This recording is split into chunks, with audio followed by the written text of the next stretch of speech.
Creative Oklahoma's innovation series continues tonight with this gentleman right next to me. He's the CEO of Faber-Castell. He's Jamie Gallagher. He will be speaking at the downtown Oklahoma City Library tonight, alongside Dave Evans. He's the director of Creative Oklahoma. Gentlemen, thanks so much for stopping in. Thanks, good to be here. Dave, I'm going to toss it to you first. Creative Oklahoma Innovation Series. What is this? So it's an opportunity for us to bring innovative thought leaders to the state to talk to our community leaders and to people about what they're doing in their companies that are creative, that are innovative, that are helping them beat the competition, frankly, and give them opportunities to ask questions to improve their business. So this gentleman, Jamie Gallagher, will be speaking tonight. We're taping this on Wednesday, October 12th, 5 to 6:30 p.m. at the downtown Oklahoma City Library.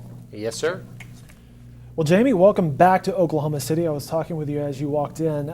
Faber-Castell does business with various companies in Oklahoma City, including Hobby Lobby. Including Hobby Lobby. We also do business with BC Clark, so it's a really good market for us. Good people here. Well, set up Faber-Castell. We know it as the pen and pencil company, but what is Faber-Castell?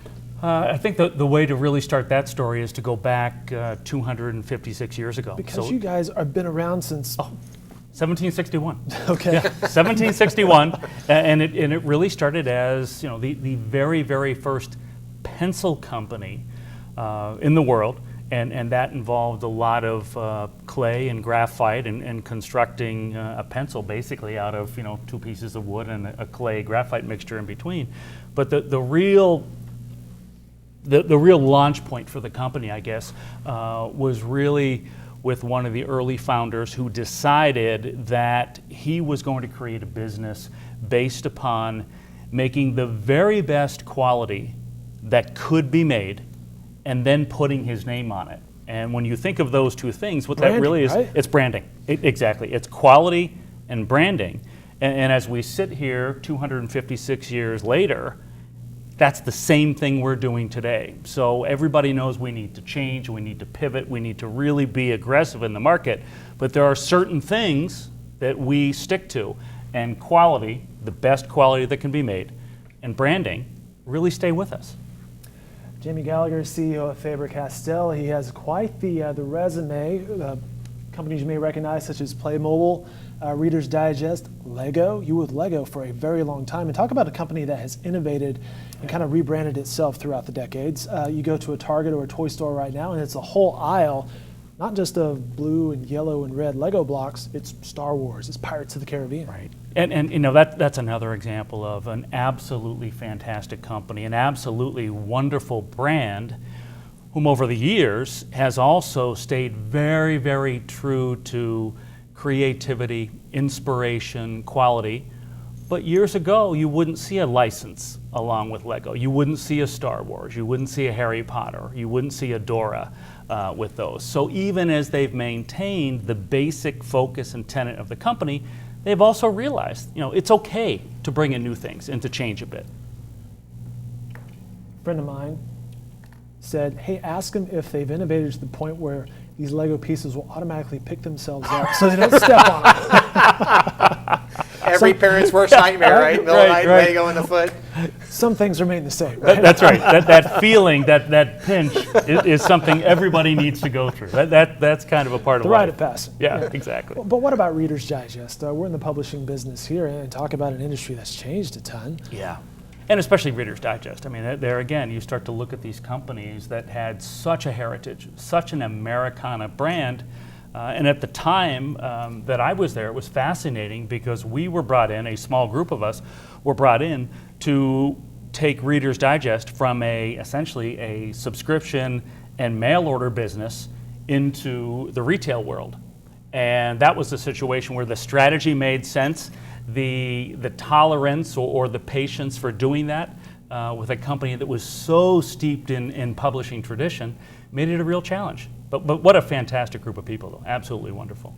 All right, back to Faber-Castell. What's new? What can we expect? What's on the horizon? What are you guys in the innovative space doing these days? So I think what we're doing, the foundation of where we're going and what we're doing, is all about moving from just creating and manufacturing and selling product to really selling and manufacturing experiences. So it's an idea, a feeling. It is. It's an idea, it's a feeling, it's a concept. It's taking our product and bringing that to consumers wrapped in an experience. So for example, there were years and years that we would support our product line by doing print advertising, or you find it in the Sunday Rhoda, or we would advertise and promote our product that way.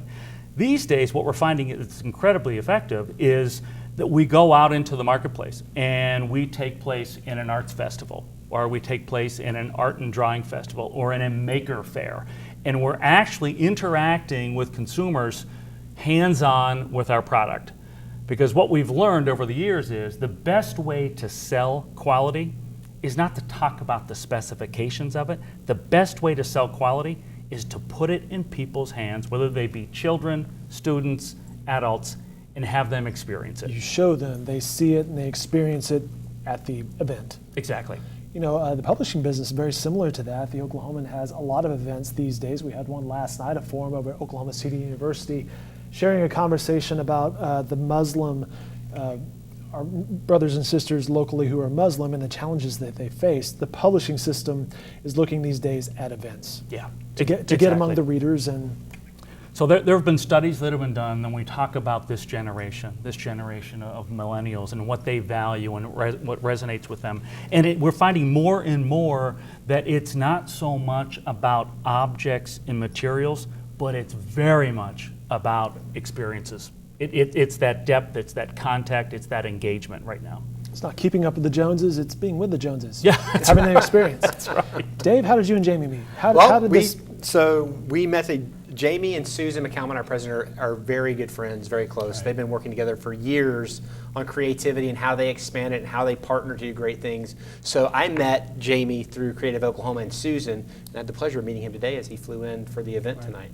So it's really an honor to have him with Creative Oklahoma. We are blessed to be here tonight, and we have a huge turnout for tonight, so we're really, really excited about the event and the experience. Yeah. For those who are going to attend and get the experience, again, 5 p.m. Wednesday, October 12th at the Downtown Metro Library, 300 Park Avenue, what will you be saying? You know, we're going to start by covering off some of the common misconceptions about creativity. I mean, for those of us not in this room, we know that commonly people look at creativity and immediately they think of art and artistic. How many times have we all heard people say, I'm not creative, I can't draw. I'm not creative, I can't paint. So there's been a very, very narrow myopic definition of creativity, which at a very rapid rate in certain places, and I will say to me in many ways, one of the key markets in the world that really understands creativity is Oklahoma City. With Susan's work and the work that you're doing here, and the impact that work is having well beyond the boundaries of Oklahoma, it's really impressive. So to come here and talk about some of the misconceptions of creativity, but then also really get into how creativity matters within business today. And it's not just for creative companies like ours. It's not just for the Lego Systems Incorporated of the world. It's not just for creative companies, but it is for Boeing. It's for healthcare. It's for many, many, many other companies where creativity is so important to them establishing successful businesses.